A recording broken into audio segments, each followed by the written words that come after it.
परंतु मला असं वाटतं की माझ्या उजवीकडे जे आहेत त्यांना स्क्रीनवरती मी दिसत असेन कदाचित,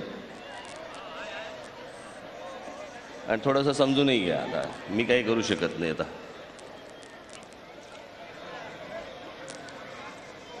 कल्याण डोंबिवली महानगरपालिकेच्या निवडणुका त्यांना सुरुवात झाली आहे.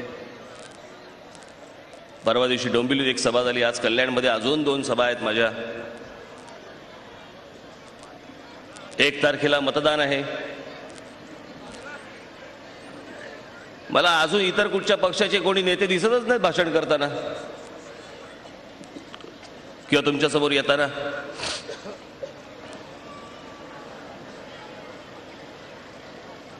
ते फडणवीस येऊन जातात मध्ये मध्ये.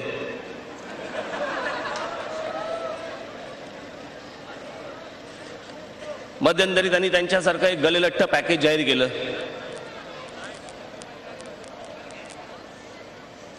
₹6,500 कोटीचं पॅकेज म्हणे. कल्याण डोंबिवलीला 6,500 कोटी रुपये देणार.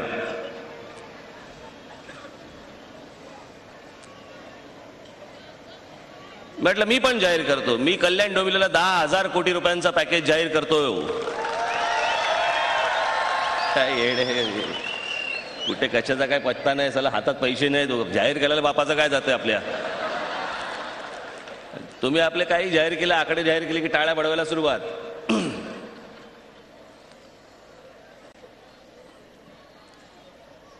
अजून आकडे लावणं काही कमी झालं नाही आपल्याकडे.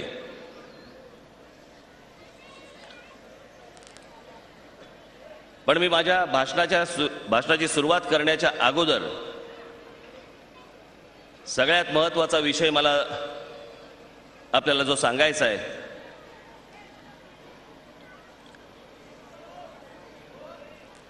की एका बाजूला म्हणायचं सरकार बदललं. सरकार कुठे बदललं? फक्त थोबाडं बदलली.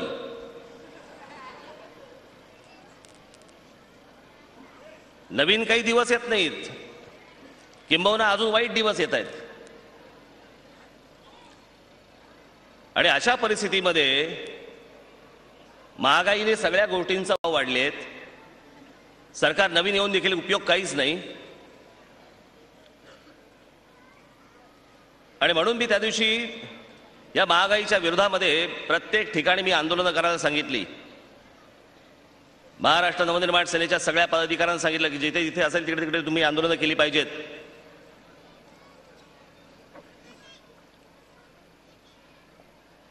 आणि त्या दिवशी नवी मुंबईला याच प्रकारचं एक आंदोलन झालं.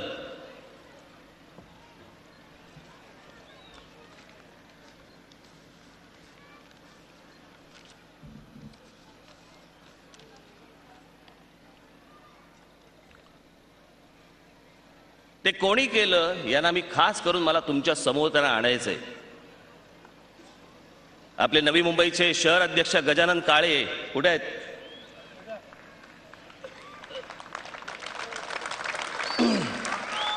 तुझे सहकारी कुठे आहेत? सगळे सहकारी कुठे आहेत? बोलवा सगळ्यांना.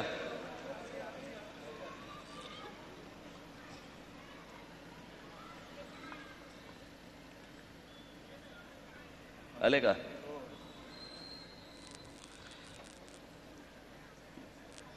यांनी गोदामं फोडली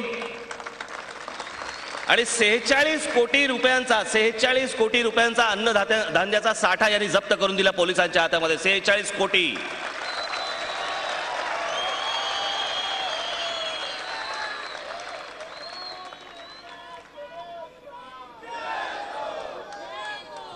जवळपास हा 1,28,105 पोती धान्य होतं. हे आमच्या त्या गजाननने आणि त्याच्या सर्व सहकार्यांनी ते सगळं उघड केलं. असा देशभर सगळीकडे साठे आहेत. देशभर सगळीकडे साठे आहेत. बसा तुम्ही.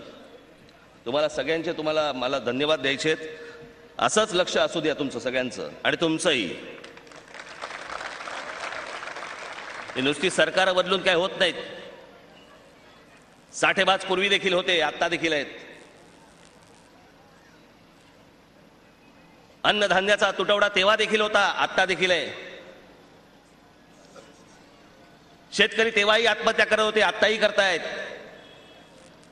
बलात्कार तेव्हाही होत होते, आत्ताही होत आहेत. खून तेव्हाही पडत होते, खून आत्ताही पडतायत. तेव्हाही असुरक्षित वाटत होतं, आजही असुरक्षित वाटतंय. काय बदल कसला झाला? सरकार बदललं म्हणजे काय झालं? कुठे गेले ते अच्छे दिन? 100 दिवसामध्ये अच्छे दिन आणणार होते, 100 दिवसामध्ये. आज 500 दिवस झाले, अच्छे दिनचा पत्ता नाही. मी मगाशी अशाच काहीतरी गोष्टी चालत होतो. चालता चालता मला ह्या सगळ्या भारतीय जनता पक्षाच्या काही लोकांची मला स्टेटमेंट्स मिळाली. स्टेटमेंट्स आत्ता त्यांच्या मंत्र्यांची.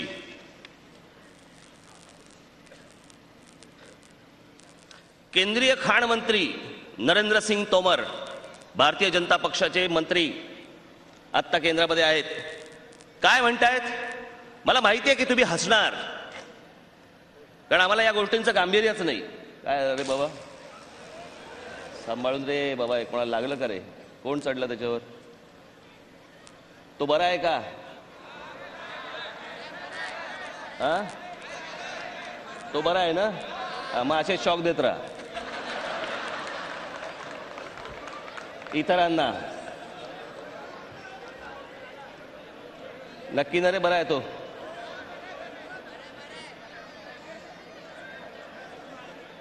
कुठे आहे तो? कुठे तोंड दाखव त्याचं मला.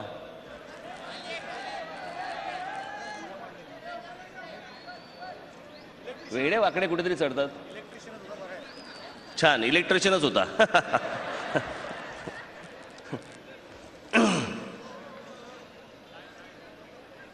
माझ्या माता भगिनींनो, हे ऐका आता. हे केंद्रीय खाण मंत्री भारतीय जनता पक्षाचे काय सांगतायत?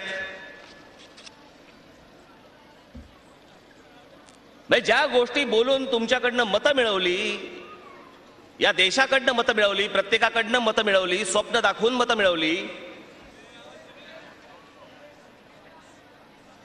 सत्ता हातामध्ये आल्यावरती काय आता बोलतायत? तर म्हणे अच्छे दिन येतील असे भाजपने कधीच म्हटले नव्हते. त्याची सुरुवात म्हणे फक्त सोशल मीडियामधनं झाली, आम्ही कधी म्हटलंच नव्हतं, असं हे भारतीय जनता पक्षाचे मंत्री म्हणतायत. तुमची मतं मिळवून झाली, मतं हातात पडली, सत्ता हातामध्ये आली. आता कोण विचारतंय तुम्हाला?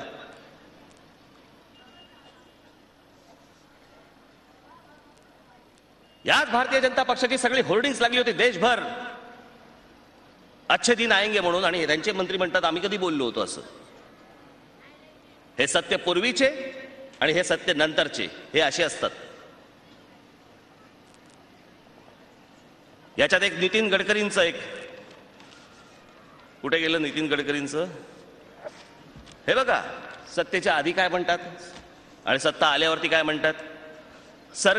सरकारची शेतकऱ्यांच्या समस्या 100% सोडवण्याची ताकद नाही,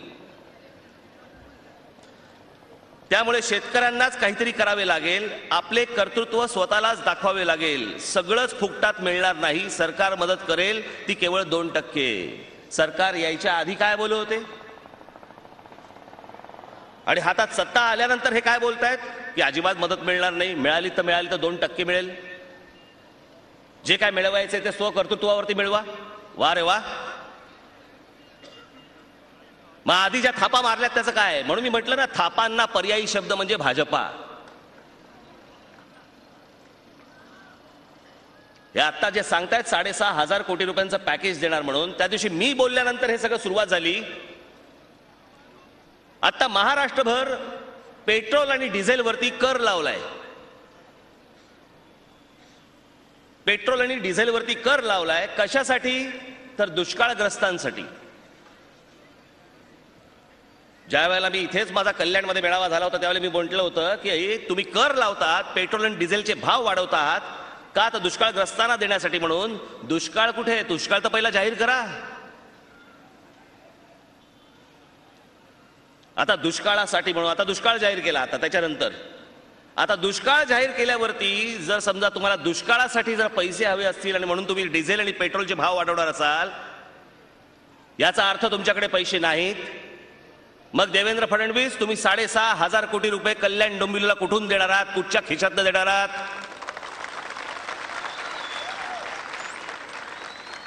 वाटेल ते येऊन बोलायचं, तोंडाला येईल ते बोलायचं.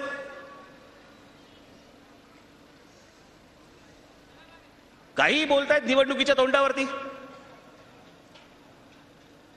एका बाजूला शिवसेनेचा प्रचार चालू आहे. काय चालू आहे? हा काय कल्याण डोंबिवलीचा मुद्दा होऊ शकतो का? कल्याण डोंबिवलीमध्ये एक तर सुविधा नाहीत,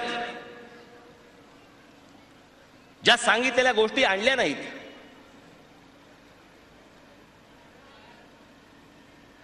आणि कल्याण डोंबिवलीच्या निवडणुकीचा मुद्दा काय? तर म्हणे स्वातंत्र्यवीर सावरकरांना भारतरत्न द्या, त्यांनी कल्याण डोंबिवलीतले सगळे प्रश्न सुटणार. लोकमान्य टिळकांना म्हणे भारतरत्न द्या, त्यांनी कल्याण डोंबिवलीतले प्रश्न सुटणार. कोणाबद्दल बोलतात तुम्ही? स्वातंत्र्यवीर सावरकर, आमचे लोकमान्य टिळक? अहो, हे भारतरत्नाच्या पलीकडची माणसं आहेत, त्यांना कसले भारतरत्न देताय?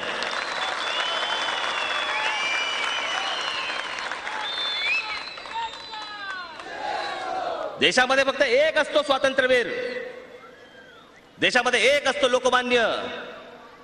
हे लोकांनी बहाल केलेल्या पदव्या असतात. या असल्या लोकांना भारतरत्नाची गरज आहे? हे भारतरत्नाच्या पलीकडची माणसं, ही आजोबा माणसं, म्हणजे आपल्यामध्ये बोलायची सवय, ही बाप माणसं, ही त्याच्या पलीकडची माणसं. यांच्यासाठी म्हणून आपण बोलतोय भारतरत्न द्या म्हणून. ज्यांनी या देशाला स्वातंत्र्य मिळवून दिलं त्यांना आपण त्या पंक्तीमध्ये बसवणार की भारतरत्न द्या म्हणून? त्यांना महात्मा गांधी नाहीये भारतरत्न. ते महात्मा गांधी होते, हे लोकमान्य टिळक, हे स्वातंत्र्यवीर सावरकर. एवढी मोठी माणसं, एवढा त्याग केलेली माणसं, त्यांच्याबद्दल बोलतोय आम्ही. ह्यांना भारतरत्न द्या. हा शिवसेनेचा प्रचार कल्याण डोंबिवलीचा? कारण दाखवण्यासारखं काहीच नाही. आणि आता दाखवण्यासारखं काही उरलं नाही, मग मतं मागायची कशावरती? मग तुमचं एक मत हीच बाळासाहेबांना श्रद्धांजली. अरे वा.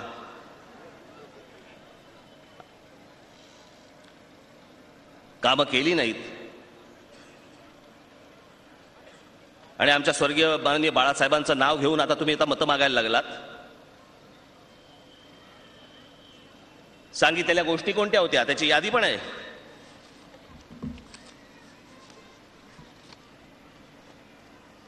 कोणत्या कोणत्या गोष्टी सांगितल्या होत्या? आश्वासनं काय काय दिली होती? नव्याने दिलेल्या आश्वासनात आता मी तुम्हाला विचारतो, त्या प्रश्नाची उत्तर द्या, हो किंवा नाही मध्ये. देणार आहात? नव्याने दिलेल्या आश्वासनात 2025 सालापर्यंत पाण्याच्या नियोजनासाठी काळू व उल्हास नदीवरती बंधारे बांधले. 24 तास पाणी पुरवठा. 24 शास्त्रीनगर व रुक्मिणीनगर रुग्णालय अद्ययावत करणे. झाली असेल झाली पण सांगा, म्हणजे उगाच कंजूशी करू नका. डायलिसिस सेंटर उभारणे. उभारलंय? विद्यार्थ्यांची आरोग्य तपासणी. फेरीवाला क्षेत्र निर्माण करणे. केलंय? डम्पिंगचा प्रश्न मार्गी लावलाय? घरोघरी जाऊन कचरा गोळा करतात. सांडपाण्याची यंत्रणा प्रभावी केली. महापालिका क्षेत्रात कमी वीज भार नियमन करणे, म्हणजे वीज न जाणे. झालंय? वीज वाहिन्या भूमिगत करणे. नाही ना? बघा शॉक बसलं.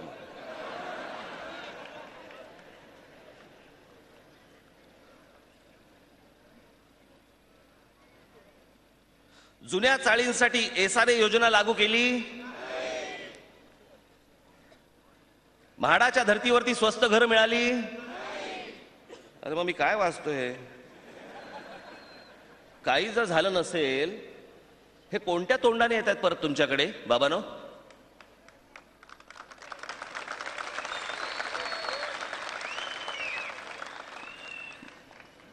माझी कल्याण डोंबिवलीकरांना हीच माझी विनंती आहे. 20-20 वर्ष ह्यांच्या हातामध्ये सत्ता दिली आहे. हे माझ्याकडे आता महानगरपालिकेचं स्थायी समितीचं बजेट आहे. गेल्या 20 वर्षामध्ये कल्याण डोंबिवली महानगरपालिकेमध्ये किती पैसे आले? कर रूपाने केंद्र सरकारकडनं राज्य सरकारकडनं किती पैसे आले? 15,000 कोटी रुपये आलेत. कुठे आहेत? मी माझा आकडा सांगत नाहीये, हा महानगरपालिकेचा आकडा आहे. 15,000 कोटी रुपये आले. कुठे आहेत 15,000 कोटी? का कल्याणमध्ये दिसत आहेत, का डोंबिवलीमध्ये दिसत आहेत? एखाद दोन रस्ते कॉन्क्रीटचे केले, हे तुमचं 20 वर्षातलं काम? आणि दाखवायला कोणतंही काम नसल्यामुळे मग लोकमान्य टिळक आणायचे, स्वातंत्र्यवीर सावरकर आणायचे, माननीय बाळासाहेब आणायचे. मला गाजावाजा करायची गरज नाहीये. आज नाशिकला फक्त आपल्या हातामध्ये सत्ता येऊन 3.5 वर्ष झाली. 3.5 वर्ष, 3.5 पावणे 4 वर्ष. त्या 3.5 पावणे 4 वर्षामध्ये या काँग्रेस राष्ट्रवादीच्या सरकारमध्ये जवळपास 8 महिने नाशिक महानगरपालिकेला कमिशनरच दिला नव्हता. म्हणजे कामच होऊन द्यायचं नाही. म्हणजे या 3.5 पावणे 4 वर्षामधले 8 महिने हे कमिशनर नाही, सह्या नाहीत. अशा परिस्थितीमध्ये तिथे जी कामाला गती आलेली आहे ती मी तुम्हाला दाखवणार आहे. 28-29च्या सभांमधनं मी तुम्हाला ती दाखवणार आहे.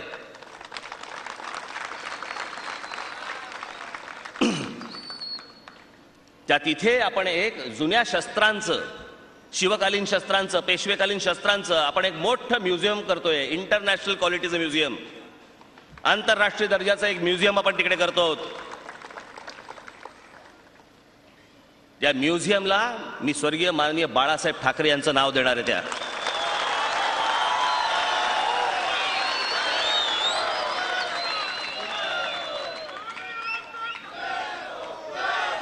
बाळासाहेबांचं नाव घेतल्यानंतर तिकडे जर शस्त्र निघाली नाही तर उपयोग काय?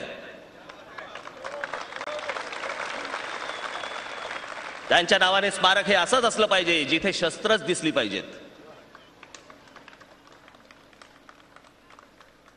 ही माझ्यातर्फे, महाराष्ट्र नवनिर्माण सेनेतर्फेही त्यांना आदरांजली आहे.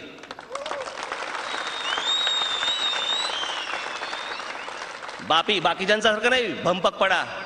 हातात सत्ता असून प्लॉट शोधताय, पण साठी जागा मिळत नाही. इथं करू का तिथं करू, तिथं करू का तिथं करू.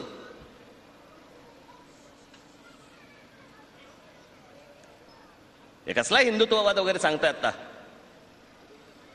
हे परवा दसरा मेळाव्यामध्ये या म्हणे विचारांचं सोनं लुटायला या. तुम्ही विचारांचं सोनं लुटायचं आणि ह्यांनी महानगरपालिका लुटायच्या.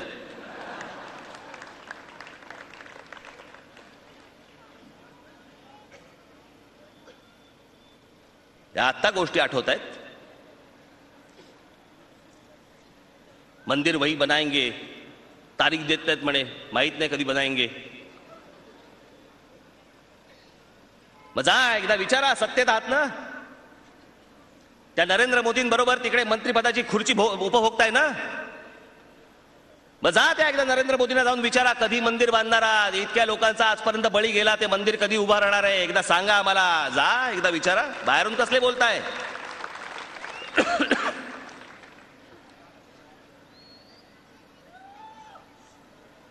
तर मध्यंतरी कोणतरी ते पाकिस्तानचा कोणतरी एक कोण परराष्ट्र मंत्री आला होता ना, कसुरी का कोणतरी, तिकडे ते कोण कुलकर्णी,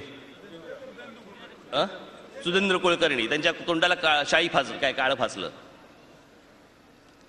तोंडाला कसले काळं फासताय?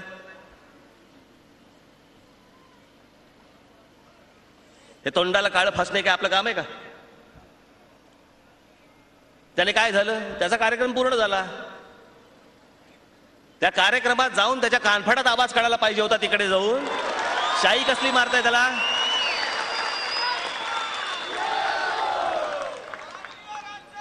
बरं सत्तेत आहात ना हो तुम्ही, महाराष्ट्रात सत्तेत आहात ना, मग सत्तेचा वापर करा आणि सांगा की होऊ देणार नाही म्हणून. शाई कसली फेकताय? मध्ये मध्ये विसरता की काय? किरडं गायब होतात मधली. ते पिक्चर मध्ये असायचं ना, पूर्वी असायचं काय काय, जुन्या एखाद्या थिएटरमध्ये असायचं, गाणं चालू असताना मध्ये मारामारी सुरू व्हायची. काय झालं? नाही, मधलं रीळ गायब झालं.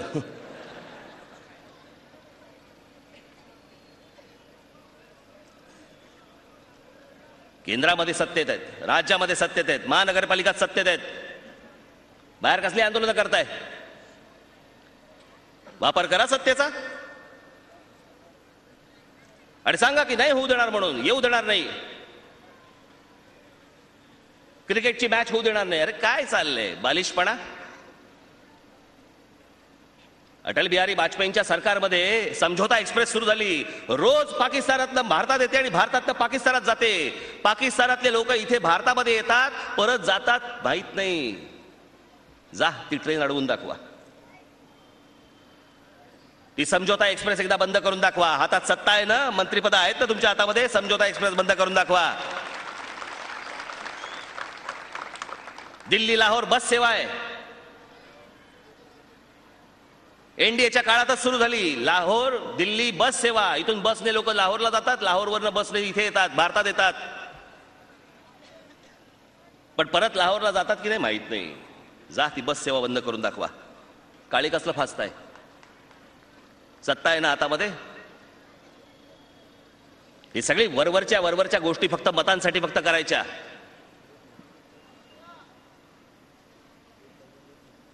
ज्या वेळेला राम मंदिराचा प्रश्न होता, राम मंदिर ज्या वेळेला पाडलं गेलं, त्यावेळेला एक भारतीय जनता पक्षाचे सुंदरलाल भंडारी म्हणून होते. त्यांनी सांगितलं की हे आमचं काम नाही, कदाचित हे शिवसेनेचं काम असेल. हे ज्यावेळेला माननीय बाळासाहेबांना ज्यावेळेला कळलं, ही दुपारची वेळ होती, मला अजूनही आठवते दुपारची वेळ होती, त्या छोट्याशा एका रूम मध्ये मातोश्रीच्या मी बसलो होतो, बाळासाहेब समोर बसले होते. काय झालं ऐकायचं होतं, काय होईल कुठपर्यंत आलं. आणि जेव्हा कळल्यानंतर हे सुंदरलाल भंडारींचं त्यांचं स्टेटमेंट आलं. कोणीतरी पत्रकारांनी फोन केला त्यांना की ते म्हणतात की हे राम मंदिर म्हणे शिवसेनेने पाडलं, शिवसैनिकांनी पाडलं. त्याच्यावरती बाळासाहेब बोले, ताडकन बोले तिथल्या तिथे की ते जर माझ्या शिवसैनिकांचं काम असेल तर मला त्याचा अभिमान वाटतो. एवढा मोठा प्रश्न इथे शाई मारली. आपापसात विचारताय, तू मारली, तू मारली. आम्ही आमच्यापैकी कोण नव्हतं. तू मारलीच नाही, तू मारली. डरपोक. अरे घ्यायचं असेल तर घ्या ना अंगावरती, पण ते नाही निवडणुकीचं फक्त राजकारण, जातीचं राजकारण. तर गुलाम अली गायला काय नाही गायला काय फरक पडतो. पण जर तुम्ही सत्तेत आहात आणि सत्तेत असताना जर समजा भारतीय जनता पक्ष जर समजा सत्तेमध्ये आहे, तुमच्या बरोबर आहे, आणि भारतीय जनता पक्ष जर समजा तुमचं ऐकत नाहीये, राहताय कशाला सत्तेत. याचं एकमेव कारण त्या दिवशी सांगितलं ना, कधी सत्ता सोडायची आमचं आम्ही बघू. ते आम्हाला तरी काय करायचंय. पण बाहेर जे चित्र दिसतंय, ती सत्ता फक्त एवढ्यासाठीच सोडायची नाहीये, कारण जर सत्ता सोडली तर ह्यातले मंत्री आणि ह्यातले आमदार आणि ह्यातले खासदार हे पहिले फुटून दुसरीकडे जातील. या एकमेव भीतीमुळे सत्ता सोडायची नाहीये. ते जे म्हणतात ना, धरलं तर चावतंय, सोडलं तर पळतंय, हे त्यातलं, हे खरं. भाजप भारतीय जनता पक्ष यांना विचारत नाही. अहो एकत्र सत्तेमध्ये आहात, कधी आजपर्यंत महाराष्ट्राच्या प्रश्नावरती एकत्र बैठक झाली का तुमची? की हे माझ्या महाराष्ट्रातले प्रश्न आहेत, माझ्या महाराष्ट्रातले हे सगळ्या शहरांमधले प्रश्न आहेत, हे माझ्या ग्रामीण भागातले प्रश्न आहेत, हे माझ्या शेतकऱ्यांचे प्रश्न आहेत, हे माझ्या कामगारांचे प्रश्न आहेत, हे माझ्या विद्यार्थ्यांचे प्रश्न आहेत. कधी एकत्र बैठक झाली?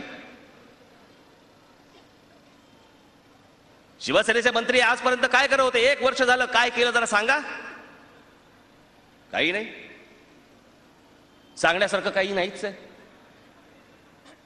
मध्यंतरी त्यांचे परिवहन मंत्री आहेत दिवाकर रावते, त्यांनी सांगितलं म्हणे की ज्याला मराठी बोलता येईल, नवीन परवाने निघतात टॅक्सी आणि रिक्षांची, ज्याला मराठी बोलता येईल त्यालाच आम्ही परवाने देऊ. तुम्ही काय सांगताय? कायदाच आहे तो.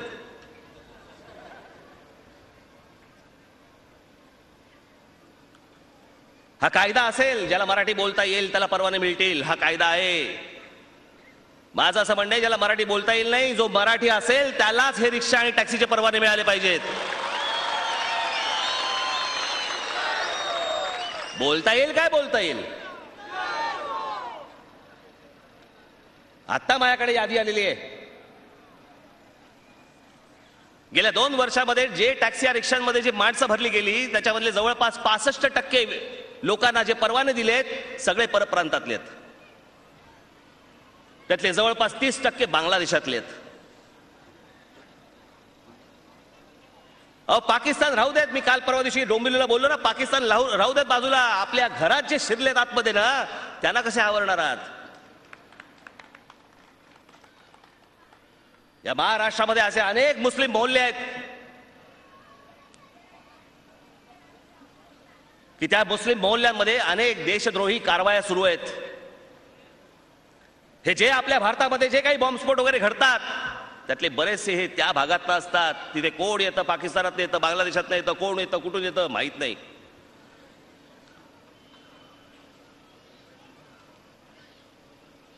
पण त्याचबरोबर आपल्याकडे देशभक्त देखील मुसलमान आहेत की या देशाचा विचार करणारे देखील मुसलमान आहेत.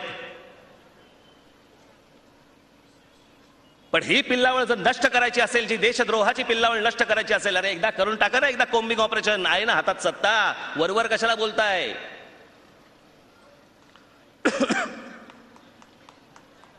या राज ठाकरेच्या हातात ह्या राज्याची सत्ता एकदा देऊन बघा. हे कल्याण डोंबिवली वगैरे सगळं ठीक आहे,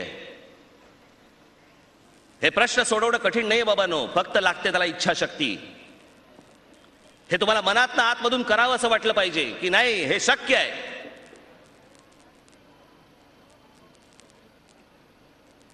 ही देशद्रोह्यांची जाळी जर समजा उद्ध्वस्त करायची असेल, माझ्या महाराष्ट्रातल्या माझ्या पोलिसांवरती माझा 100% विश्वास आहे. हे जर राज्य माझ्या हातामध्ये आलं ना, 48 तासाच्या आत मी हे सगळ्या गोष्टी नष्ट करून दाखवीन. हे स्वप्न नव्हे, हे मी तुम्हाला स्वप्न म्हणून दाखवत नाहीये, तुमच्या टाळ्या मिळवण्यासाठी म्हणून मी घेतलेलं वाक्य नाही. मी जे बोलतोय हे सत्य आहे, सहज शक्य आहे. जे आपल्याकडे जे काही बॉम्बस्फोट आणि इतर काही गोष्टी घडतात त्या थोडी सगळ्या गोष्टी काय पाकिस्तानात येतात. एक कसाबाला असेल किंवा त्याचे लोक आले असतील, पण बाकीचे कुठून येतात? मी जी सतत भीती व्यक्त करतो, मी सतत जी भीती व्यक्त करतो ना ती हीच आहे. हे सगळे बांगलादेशामधनं, उत्तर प्रदेश, बिहार वगैरे या सगळ्या मार्गात नाही, सगळे इतर तिकडचेही लोक जे इथे येत आहेत हे आपापले मतदारसंघ उभे करतायत. हे सगळे जण जेवढा म्हणून मराठी टक्का, जेवढा म्हणून मराठी भाग आहे, हा सगळा बाजूला काढणार आणि त्या ठिकाणी हे सगळे वसायला लागणार. हे मी तुमची मतं मिळवण्यासाठी बोलत नाही अजिबात. तुम्हाला हे खोटं वाटत असेल, मतदान करू नका मला, पण मी विचार सांगतोय तो तुम्ही लक्षात ठेवा. हा धोका खूप वाईट आहे. हे खूप घाणेरडी गोष्ट होतीये. हे सगळे आतमध्ये पसरतायत, आतमध्ये जात आहेत आणि मग आमचेच लोक त्यांना महत्व देतात आणि मग त्यांच्याप्रमाणे मतदारसंघाची आखणी करायला सुरुवात करतात. मी परवा दिवशी म्हटलं ना, मी डोंबिवलीला आत्ताच एक जैनांची बैठक झाली. जैन समाजातले लोक होते आणि तिकडे भारतीय जनता पक्षाचे काही लोक गेले होते आणि त्यांनी त्या जैन लोकांनी त्या भारतीय जनता पक्षाच्या लोकांना सांगितलं की येणाऱ्या 2017 मुंबई महानगरपालिकेच्या निवडणुकीमध्ये जैन लोकांनी सांगितलं आम्हाला 40% जागा द्या. 40% जैन लोकांना प्रतिनिधित्व मिळालं पाहिजे. तुम्ही आम्हाला जागा देणार आहात की आम्ही राजकीय पक्ष स्वतःचा काढू? हे आपल्या महाराष्ट्रातच घडू शकते, हे इथेच घडू शकते, हे बाकीच्या ठिकाणी घडणार नाही.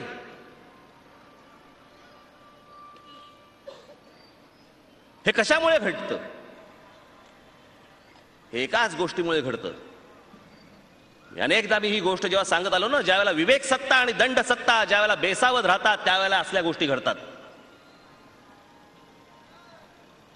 आम्हीच बेसावध, आम्ही महाराष्ट्रातले सगळेजण आम्ही बेसावध, आमचं लक्षच नाही कुठे.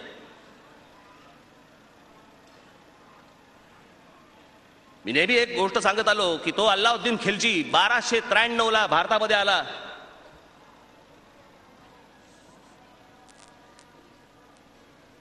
इथे एलिचपूर काबीज केलं, ज्याला आज आपण अचलपूर म्हणतो. एलिचपूर काबीज केलं, एलिचपूर काबीज करून तो इथे आला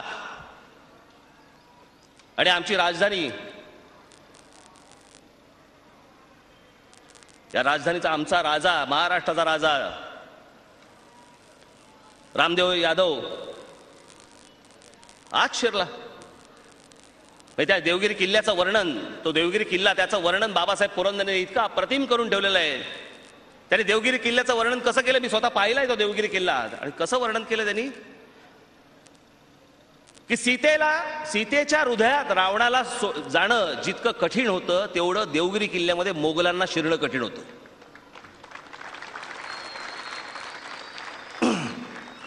असा हा आमचा किल्ला आमचा गेला, आमचं राज्य गेलं.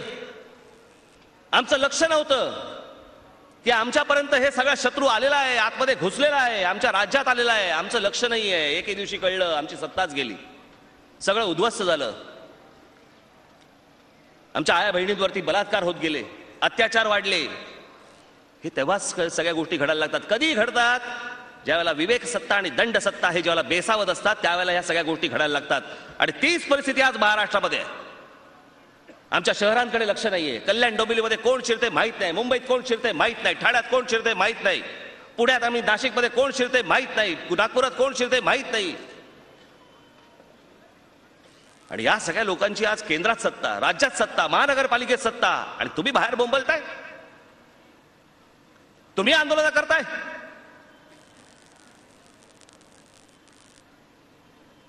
तुमच्या हातात सत्ता आहे, तुम्ही ह्यांचे गळे आवळायला पाहिजे होते. तुम्ही कसले हतबल, हे हतबल. ह्याला राज्यात कोणी विचारत नाही, ह्याला केंद्रात कोणी विचारत नाही. एक मंत्री वाढवा सांगितलं तर वाढवत नाहीत. ही इथे शिवसेनेची परिस्थिती, आणि हे इथे परत मतं मागताय तुम्ही. 20 वर्ष वाट लावून ठेवली आहे कल्याण डोंबिवलीची. मी म्हटलं त्याशी 20 वर्ष म्हणजे एक पिढी. एक आपला मुलगा ज्यावेळेला मोठा होतो, आपण मोठा झाला, मुलगा मोठा झाला म्हणजे कशाला म्हणतो 20 वर्ष झाला माझा मुलगा मोठा झाला, 18 वर्ष झाला, तो मतदान करायला लागला.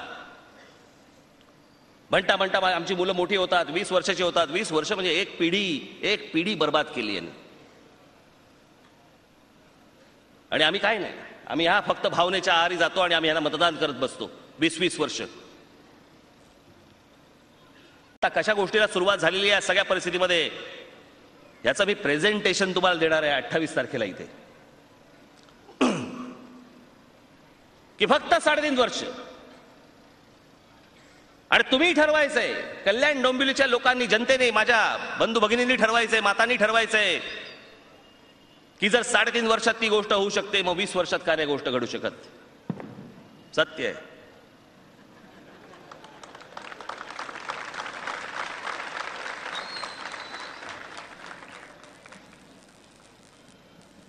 ही शहरं सहज चांगली घडू शकतात, चांगली बनू शकतात, मोठी बनू शकतात, उत्तम बनू शकतात. माझा या शहरांकडे बघण्याचा एक माझा स्वतःचा दृष्टिकोन आहे. त्यातनं मी या निवडणुका लढवत असतो. मला काय नुसते मतदान तुम्ही करणार आणि मी घरी बसणार आणि असल्या अशातला भाग नाही येतो, इच्छाही नाही मला. तुम्ही माझ्यावरती विश्वास टाकल्यानंतर मी जर समजा तुम्हाला काही देऊ शकत नसेन, मी तुम्हाला चांगलं जर समजा शहर घडवू शकत नसेन, उपयोग काय? काय गंमत लावली आहे मतदान म्हणजे? काय खेळखंडोबा आलाय? रांगांबद्दल तुम्ही आपल्या उन्हामध्ये तानामध्ये उभं राहायचं, तिकडे मतदान करायचं, आणि तुमच्या पदरात काही पडणार नाही. 20 वर्ष यांच्या घरात काय पडलं एकदा विचार करा. 20 वर्ष यांच्या हातात सत्ता आहे ना, 20 वर्ष यांच्या घरात काय पडलं? तुमच्या पदरात काय पडलं? तुमच्या पदरात काही नाही पडलं. 1-2 कुठले तरी कॉन्क्रीट केलेले रस्ते सांगायचे आणि त्याच्यावरती निवडणुका लढवायच्या. कल्याण डोंबिवली एवढी मोठी शहर, 12-13 लाख लोक राहतात इथे. तुम्हाला काय मिळतं? आज इथे माझ्या माता भगिनी बसलेल्या आहेत, इथे बसल्या आहेत. काय संध्याकाळी आपलं पोरगं आपलं शाळेमधनं आल्यावरती कुठे घेऊन जायचं? कुठची जागा माहित नाही. आणि नंतर आम्ही म्हणायचं हल्लीची मुलं ना कम्प्युटरवरती आपली गेम खेळत बसतात. अरे जागा कुठं आहे?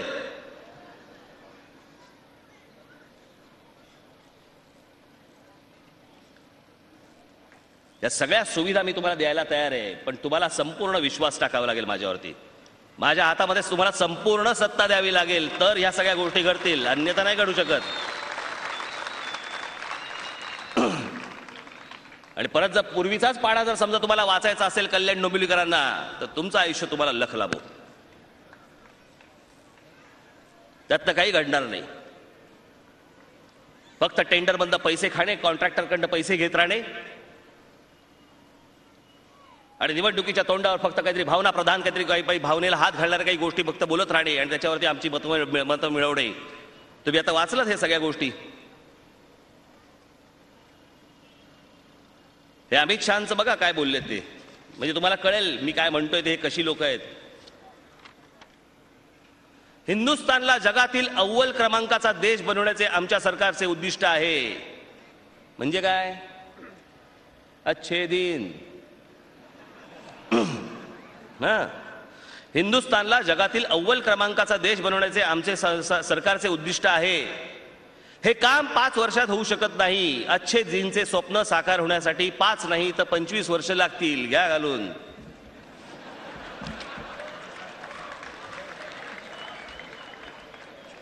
शंभर दिवस बोलले होते. 100 दिवसात अच्छे दिन आणून बोलले होते. आता म्हणतात 25 वर्ष लागतील. ही अशी सरकार निवडून दिलीत. हे केवळ फक्त तुमची थट्टा करण्यामध्ये फक्त यांना आनंद मिळतो. आणि त्यांना माहिती आहे भोळी बाबडी जनता. काहीतरी स्वप्न दाखवा. ती स्वप्न दाखवल्यावरती येतात, मतदान करायला येतात. हे असलं मतदान केल्यानंतर, या देशाने मतदान केल्यानंतर देशाला हे आज हे ऐकायला लागतंय, या गोष्टी ऐकायला लागतायत. कोणी सुरक्षित नाही इथे. काही बदल झालेला नाहीये. परवा दिवशी ठाण्याला एका बिल्डराने आत्महत्या केली. आत्महत्येची कारणं ती अजूनपर्यंत बाहेर आलीच नाहीत. त्याच्यामध्ये अनेक लोक आतमध्ये शिरलेले आहेत. अनेक लोकांचे आतमध्ये हितसंबंध आहेत, बाहेर येत नाही. शेतकरी आत्महत्या करतायत, महिलांवरती अत्याचार होत आहेत, बिल्डर आत्महत्या करतायत, कोणाचे खून पडतायत. दाभोळकरांचा खून काँग्रेस राष्ट्रवादीच्या काळामध्ये झाला. पानसरेंचा खून शिवसेना भारतीय जनता पक्षाच्या काळात झाला. बदल काय पडला? दोन्ही ठिकाणी खून. या असल्याच लोकांना जर परत परत निवडून द्यायचं असेल, पुढे काय बोलणार आहेत? पण मी तुम्हाला एक गोष्ट सांगतो. मी 28 तारखेला आपल्या समोर येणार आहे. आता मला या क्षणाला माहिती नाही कुठे सभा कुठे आहे, ती कल्पना नाही आहे कल्याणमध्ये. परंतु आपण सगळ्यांनी जरूर यावं तिथे. साई चौक खडकपाड्याला आपण तिकडे जरूर या. मी तुम्हाला स्क्रीनवरती मी त्याचं प्रेझेंटेशन देणार आहे. भाषणं होत राहतात, माणसं बोलत राहतात, पण प्रत्यक्ष अनेक काही गोष्टी ज्या घडलेल्या आहेत त्या मला तुम्हाला दाखवायच्या आहेत की काय घडू शकतं एखाद्या गोष्टीमध्ये, एखाद्या शहरामध्ये. आणि ते पाहण्यासाठी आपण सगळ्यांनी 28 तारखेला यावं अशी आपणास विनंती करतो. कारण सगळ्या ठिकाणी अजून माझ्या 2 सभा आहेत, त्याच्यामुळे अनेक ठिकाणी पुरवून बोलायला लागतं. त्याच्यामुळे आज पण जेवढा काही थोडा बहुत साठा होता तो आपल्यासमोर मांडला. मला असं वाटतं मी जे गोष्ट बोललेलो आहे याचा आपण जरूर विचार कराल अशी मला अपेक्षा आहे आणि तो आपण नक्की कराल. आणि महाराष्ट्र नवनिर्माण सेनेच्या माझ्या सर्व उमेदवारांना, कुठे उमेदवार सगळे उमेदवार या वरती याल का? इथे व्यासपीठ भक्कम आहे ना? कुठे आहेत? या.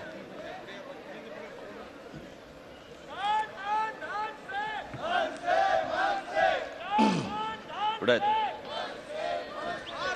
आले सगळे? माझी आपणा सगळ्यांना विनंती आहे की येत्या 1 तारखेला महाराष्ट्र नवनिर्माण सेनेचे माझे सर्व उमेदवार कल्याण डोंबिवलीचे यांना आपण प्रचंड मतांनी विजयी करावं. आपल्या भविष्यातल्या पिढ्यांचा विचार करून आपण महाराष्ट्र नवनिर्माण सेनेला आपण मतदान करावं अशी मी आपणास नम्र विनंती करतो आणि आपणा सर्वांची मी रजा घेतो. जय हिंद, जय महाराष्ट्र. झी 24 तास रहा एक पाऊल पुढे.